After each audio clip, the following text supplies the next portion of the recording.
નમસ્કાર વિદ્યાર્થી મિત્રો, ભૂલકાસાગર વિદ્યાભવનમાં આપનું હાર્દિક સ્વાગત છે। આજે આપણે ધોરણ 7 વિષય ગણિત એમાં સ્વાધ્યાય 2.3 વિશે અભ્યાસ કરીશું। તો એમાં પ્રશ્ન નંબર 1 શોધો। એમાં પહેલો દાખલો કે દરેકનો 1/4 ભાગ શોધો। દરેકનો કીધું છે, એની અંદર આપણે 3 દાખલા આપેલા છે। પહેલું એ 1/4, 3/5 અને 4/3। આ 3 દાખલાને 1/4 ભાગ લાગુ પડે।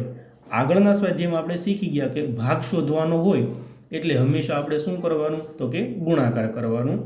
જોઈએ એમાં પહેલો દાખલો 1/4 નો 1/4 ભાગ એટલે 1/4 નો કીધું હોય કે ના કીધું હોય એટલે નિશાની હંમેશા ગુણાકારની આવે, પછીની સંખ્યા 1/4।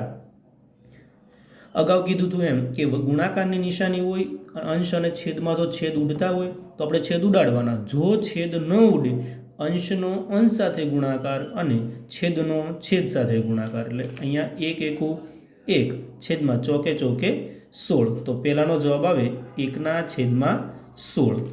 બી દાખલો કે 3/5 નો 1/4 ભાગ। તો 3/5 એમને નો એટલે કે ગુણાકાર 1/4। વળી પાછું અંશ અને છેદમાં કોઈ પણ જગ્યાએ છેદ ઉડતા નથી તો અંશનો અંશ સાથે ગુણાકાર એટલે 3 × 1 એટલે 3 અને 5 × 4 એટલે કે 20। તો એનો જવાબ આવે 3/20। ત્રીજો દાખલો 4/3 નો 1/4 ભાગ। તો 4/3 ગુણ્યા 1/4। સૌપ્રથમ સીધો ગુણાકાર નથી કરી દેવાનો, છેદ ઉડતા હોય તો ઉડાડવાનું, પણ ક્યાં હોવા જોઈએ? અંશ અને છેદમાં। અંશમાં ઉડે નહીં, તો અહીંયા અંશમાં 4 છે, છેદમાં પણ 4 છે, ઉડી ગયા। અંશમાં કેટલા વધ્યા? તો કે 1, છેદમાં કેટલા વધે છે? તો કે 3। તો એનો જવાબ આવે 1/3। બીજું દરેકનો 1/7 ભાગ। એમાં 3 દાખલા આપેલા છે। પેલું 2/9, 6/5 અને 3/10।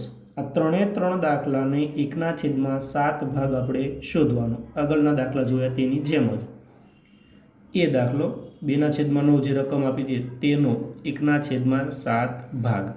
હવે અગાઉ શીખી ગયા તેની જેમ જ સેમ ટુ સેમ નો કીધું છે એટલા માટે ગુણાકાર 1/7।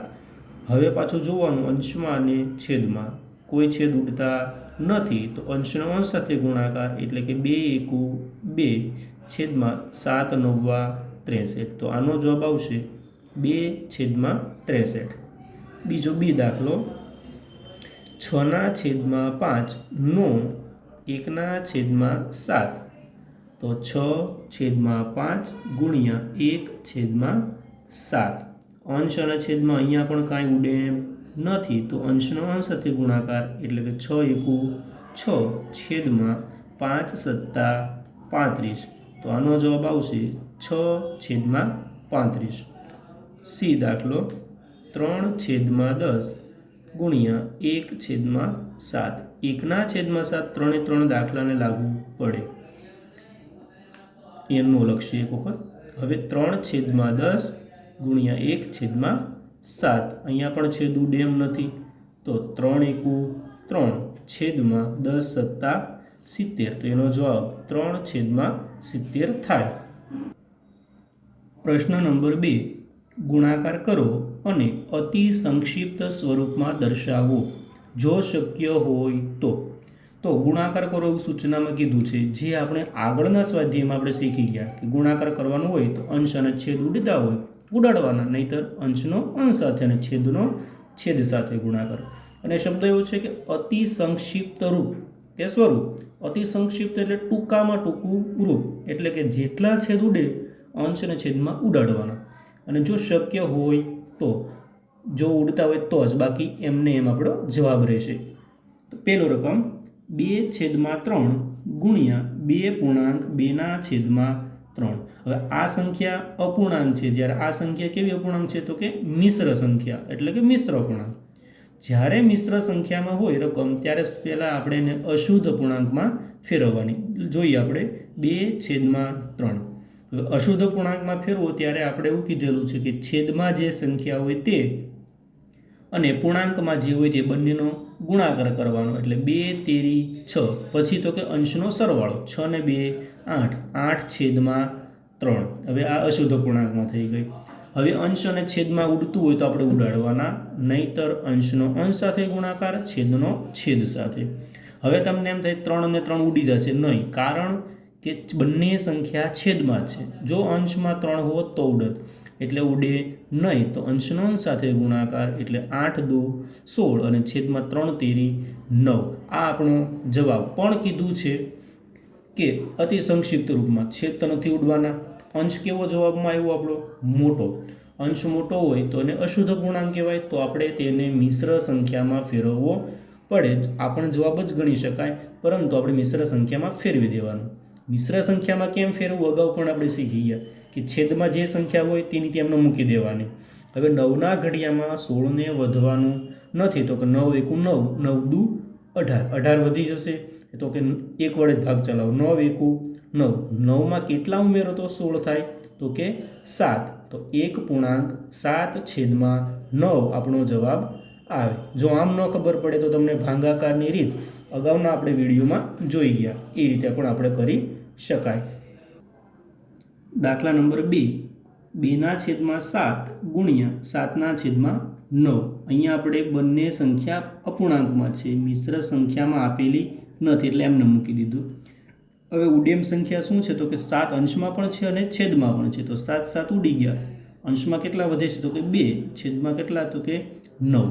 અહીંયા અંશ 2 છે, એટલે કે છેદ કરતાં નાની સંખ્યા છે, એટલે શુદ્ધ પૂર્ણાંક ગણાય, એટલે એને મિશ્ર સંખ્યામાં ફેરવવાની જરૂર નથી, એટલે આ આપણો ફાઇનલી જવાબ. દાખલા નંબર 3, 3/8 ગુણ્યા 6/4. તો 3/8 ગુણ્યા 6/4. હવે અંશ અને છેદમાં ઉડેમ શું છે? તો કે અહીંયા 6 પણ બેકી સંખ્યા છે, 8 પણ બેકી સંખ્યા છે અને 4 પણ છે, તો તમે ગમે ત્યાં ઉડાડી શકો. અહીંયા 6ના અવયવ પાડો તો કે 2 તેરી 6 અને 4ના તો કે 2 દુ 4. અંશમાં પણ 2 છે, છેદમાં પણ 2 છે, ઉડી ગયા. હવે 3 3 અહીંયા ઉડશે નહીં, કારણ કે અહીંયા 3 પણ અંશમાં છે ને આ 3 પણ અંશમાં જ છે, તો અંશમાં અને અંશમાં ઉડે નહીં. તો હવે તો અંશનો અંશ સાથે ગુણાકાર, છેદનો છેદ સાથે. 3 ગુણ્યા 3 એટલે કે 9, છેદમાં 8 ગુણ્યા 2 એટલે કે 16. અહીંયા પણ અંશ છેદ કરતાં નાનો છે, એટલે 9 છે, એટલે આ જ આપણો ફાઇનલ જવાબ ગણાય.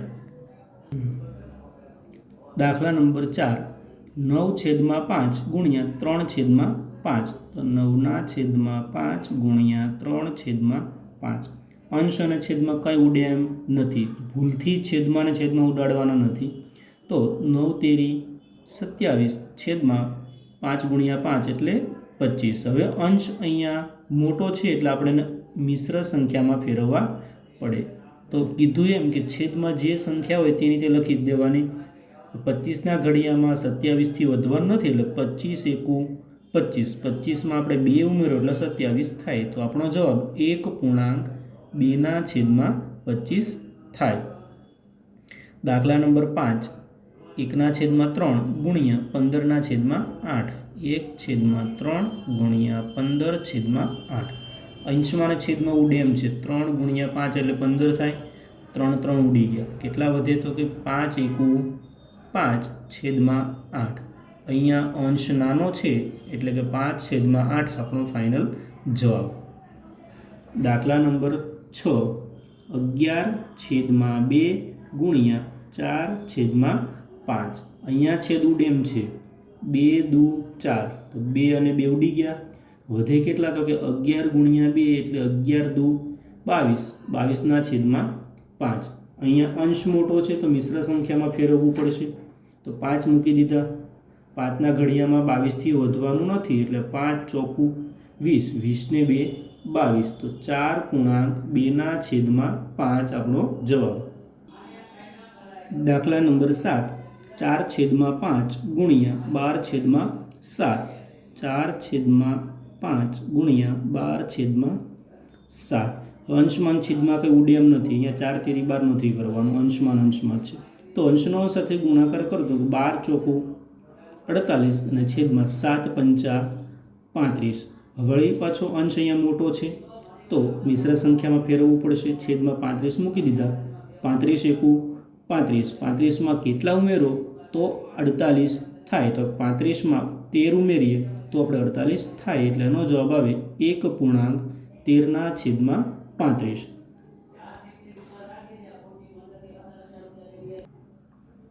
પ્રશ્ન નંબર 3 ગુણાકાર કરો. આગળ પણ આપણે આ જ સૂચના મુજબના દાખલા શીખી ગયા છીએ. તે જ રીત મુજબ છે. પહેલો દાખલો 2/5 ગુણ્યા 5.1/4. જોઈએ આપણે 2/5 ગુણ્યા, અહીંયા મિશ્ર સંખ્યા છે તો એને આપણે અશુદ્ધ પૂર્ણાંકમાં ફેરવીએ. 5 ગુણ્યા 4 એટલે 5 ચોકું 20, 20 ને 1 21, 21/4. હવે છેદ ઉડતા હોય તો ઉડાડવાના. અહીંયા 2 દુ 4 થાય એટલે 2 ઉડી ગયા. કેટલા વધે તો કે અંશમાં 21 ને છેદમાં 5 દુ 10. અંશ અહીંયા મોટો આવ્યો એટલે આપણે એને મિશ્ર સંખ્યામાં ફેરવવું પડે. તો છેદમાં 10 હતા એમને લખી દીધા. 10 દુ 20, 20 ને 1 21. તો આપણો જવાબ આવે 2.1/10. દાખલા નંબર 2 6.2/5 ગુણ્યા 7/9. હવે પહેલા અને બીજા દાખલામાં ફરક શું છે? તો અહીંયા બીજી સંખ્યા હતી એ મિશ્ર સંખ્યામાં હતી, અહીંયા પહેલી સંખ્યા મિશ્ર પૂર્ણાંકમાં છે. બાકી બધું એકનું એક જ છે.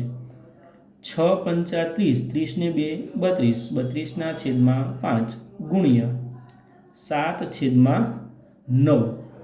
હવે અહીંયા છેદ ઉડે એમ, અહીંયા 3 તેરી 9 થાય, પરંતુ 32 છે એ વિભાજ્ય એટલે કે 16 દુ 32 થાય. તો છેદ ઉડશે નહીં. તો અંશનો અંશ સાથે ગુણાકાર એટલે 32 ગુણ્યા 7 કરો એટલે 224 થાય. 9 ગુણ્યા 5 એટલે કે 45. તો હવે આપણે શું કરવું પડશે? તો ફરી પાછું આને મિશ્ર સંખ્યામાં ફેરવવું પડશે. 45 મૂકી દેવાના. તો 45 ગુણ્યા 4 કરો એટલે 180 થાય. 180માં આપણે 44 ઉમેરો એટલે 224. એનો જવાબ આવે 4.44/45. દાખલા નંબર 3 4 5 6 અને 7 બધા જ દાખલા આપણે અગાઉના દાખલા ગણ્યા એની જેમ સેમ ટુ સેમ છે. એટલે 5 દાખલા તમારે હાથે ગણવાના રહેશે. પ્રશ્ન નંબર 4 કયું મોટું છે? અહીંયા આપણને 2 દાખલા આપેલા હશે અને એમાં કીધેલું છે કે કઈ મોટી સંખ્યા છે. જોઈએ એમાં પહેલો કે 3/4 2/7. આ એક રકમ થઈ, ના કીધું છે. આગળના સ્વાધ્યાયમાં આપણે જોઈ ગયા કે વચ્ચે ના અથવા નો કીધું એટલે શું કરવાનું એમ કે એટલે બીજો દાખલો 5/8 તો આમાં પહેલું જોઈએ કે 3/4 2/7. ના કીધું છે એટલે આપણે કઈ નિશાની મૂકવાની કીધેલું છે? તો કે ગુણાકાર. તો 3/4 ગુણ્યા 2/7. હવે છેદ ઉડતા હોય તો ઉડાડવાના. 2 દુ 4 એટલે 2 ઉડી ગયા. કેટલા વધે અંશમાં? તો કે 3 છેદમાં 7 દુ 14. તો 3/14 આવ્યા. હવે એ બીજી રકમ આપણે કીધેલી છે કે 5/8 3/5. હવે અહીંયા પણ ના છે વચ્ચે શબ્દો એટલે કઈ નિશાની હંમેશા ગુણાકાર. 3/5. હવે 5 ઉડી ગયા. કેટલા વધે છે? તો કે 3/8. હવે બંનેનો આપણો જવાબ મળી ગયો છે. એકમાં જવાબ આવ્યો 3/14, એકમાં જવાબ આવ્યો 3/8. તો અહીંયા છેદ સરખા હોય તો આપણને સીધું ખબર પડી જાય કે કઈ સંખ્યા નાની છે અને કઈ સંખ્યા મોટી છે. પરંતુ અહીંયા બંનેના છેદ અલગ અલગ છે. તો વળી પાછું બંનેના છેદ સરખા કરવા માટે આપણે છેદનો લસા લેવો પડે. છેદ અહીંયા કેટલા છે? તો કે 14.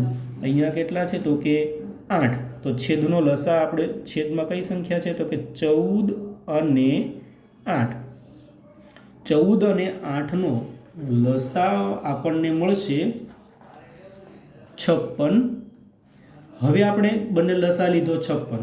હવે એક સંખ્યા 3/14 છે અને બીજી 3/8 છે. બંને અલગ અલગ લખવાની. 3/14 અને 3/8. હવે લસા 56 મેળવો એટલે છેદમાં આપણે 56 લાવવાના છે. તો 3/14 લખી દીધા. ગુણાકાર કરવાનો. 14ને કેટલા વડે ગુણાકાર કરીએ તો 56 થાય? તો કે 4 વડે. તો છેદમાં જે સંખ્યા વડે ગુણાકાર કરો તેની તે જ સંખ્યા વડે ફરજિયાત અંશમાં પણ ગુણાકાર થાય. અને બીજી સંખ્યા હતી આપણી 3/8. હવે 8ને કેટલા વડે ગુણો તો જ લસા 56 જેટલું મળે? તો કે 7 વડે. તો અંશમાં પણ આપણે 7 વડે ગુણાકાર કરવાનું. હવે ગુણાકાર કરો તો કે 3 ચોકું 12 છેદમાં 56 અને 3 સત્તા 21 છેદમાં 56. હવે બંનેના છેદ આપણને સરખા મળી ગયા છે. તો હવે શું જોવાનું? તો કે અંશ જોવાનું. જેનો અંશ મોટો હોય તે સંખ્યા મોટી, એટલે કે તે અપૂર્ણાંક મોટો. અહીંયા છેદ સરખા. હવે અહીંયા 21 મોટી છે એટલે 21 કઈ સંખ્યા છે? બીજી સંખ્યા. બીજી સંખ્યા એટલે કઈ? 5/8 3/5. તો લખી શકાય કઈ સંખ્યા મોટી છે? બીજી સંખ્યા. એટલે ખબર પડી. તો લખવાનું આપણે કે 5/8 3/5 એ મોટી સંખ્યા છે. કોના કરતાં મોટી સંખ્યા છે? તો કે પહેલી જે સંખ્યા આપી હતી 3/4 ના 2/3, આના કરતાં આ સંખ્યા મોટી છે. દાખલા નંબર 2, 6/7 ના 1/2 કે 3/7 ના 2/3. પેલું જોઈએ આપણે. 6/7 ના 1/2. 6/7 ના કીધું એટલે ગુણાકાર મૂકી દેવાના છેદમાં 2. તો અહીંયા 6 ના અવયવ પડે. 2 તેરી 6, 2 ઉડી ગયા. કેટલા વધે? તો કે 3 એકુ 3/7. તો પહેલાંનો આપણે જવાબ મેળવ્યું 3/7. બીજું 3/7 ના 2/3. 3/7 ના એટલે ગુણાકાર. 2/3. 3 ઉડી ગયા. કેટલા વધે? તો કે 2/7. હવે અહીંયા જુઓ કે પહેલામાં જવાબ મેળવ્યો આપણો 3/7 અને બીજામાં જવાબ મેળવ્યો 2/7. અહીંયા છેદ ઓલરેડી સરખા મળી ગયા. આગળના દાખલામાં છેદ સરખા ન હતા એટલા માટે આપણે લસા લેવો પડ્યો, પરંતુ અહીંયા છેદ સરખા જ છે તો લસા લેવાની જરૂર પડશે નહીં. તો હવે શું જોવાનું? તો કે અંશ જેનો મોટો હોય તે સંખ્યા મોટી. અંશ કોનો મોટો છે? તો પહેલી સંખ્યાનો. તો કે 3/7 અને 2/7. આપણે લેસ ધેન ગ્રેટર ધેન વાળી નિશાની. સાદી ભાષામાં કહીએ તો નિશાનીનું મોઢું ખુલ્લું રાખવાનું. કઈ બાજુ? તો કે જે સંખ્યા મોટી હોય તે બાજુ. અહીંયા પહેલી સંખ્યા 3 મોટા છે એટલા માટે આ બાજુ નિશાનીનું મોઢું ખુલ્લું રાખ્યું એટલે પહેલી સંખ્યા મોટી થઈ. તો લખી શકાય કે 6/7 ના 1/2 એ મોટી સંખ્યા છે. કોના કરતાં મોટી સંખ્યા છે? તો કે બીજી સંખ્યા જે આપી એના કરતાં. 3/7 ના 2/3 કરતાં મોટી સંખ્યા છે.